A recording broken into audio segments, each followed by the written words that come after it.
tani waa mid ka mid ah hababka caalamka wax looga qasho haddaba aan la soconno sida ay u sameeyaan qashka. ninkani asagu waxa uu qashka kala socdaa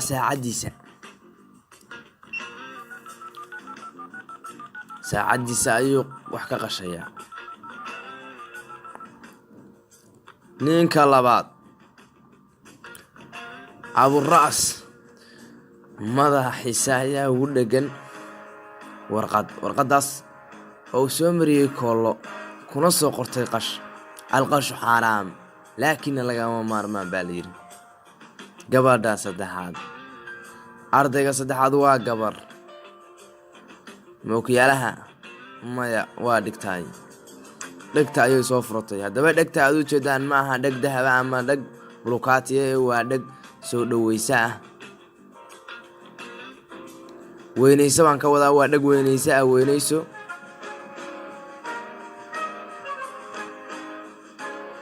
waa dheg ay ku jirto muraayada weynaysadu. ninkan isagu wuxuu la yaaban yahay habka qashka ay u socoto. habka qashka uu socdo ayuu la yaaban yahay.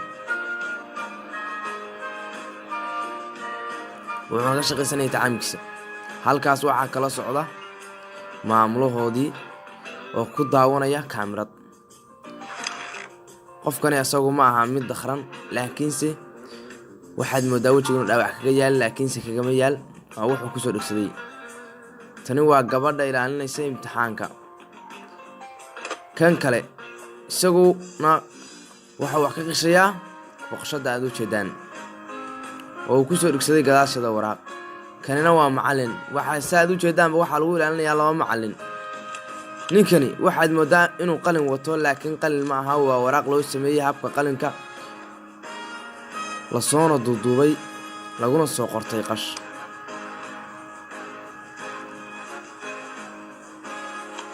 haddaba saa u jeedaan wuu kala bixiyey wuxuuna ku qoranayaa qashkii uu ku soo diyaarsaday. ninkan isaguna waa nin gudbay. halkiisaas ayuu tartiib wixiisa iyo shaqadiisa uga wataa.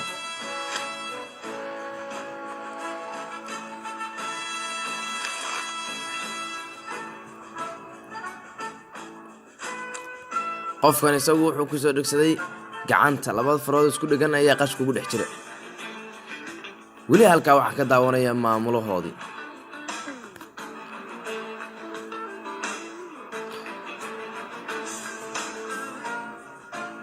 xaajigan isagu waaba yaaban yahayba. habka wax loo qashuus aqoon malaha. waa uu yaaban yahay.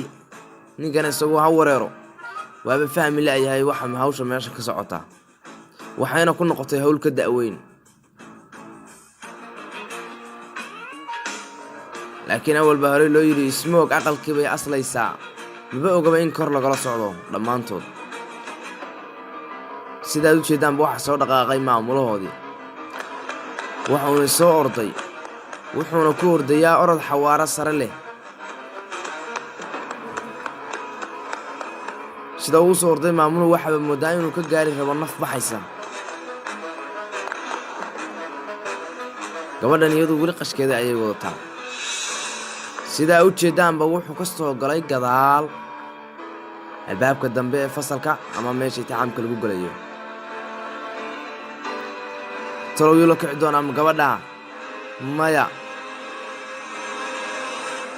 ninkan timaha badan cadir bulkaata ay qabin buu yidhi istaag.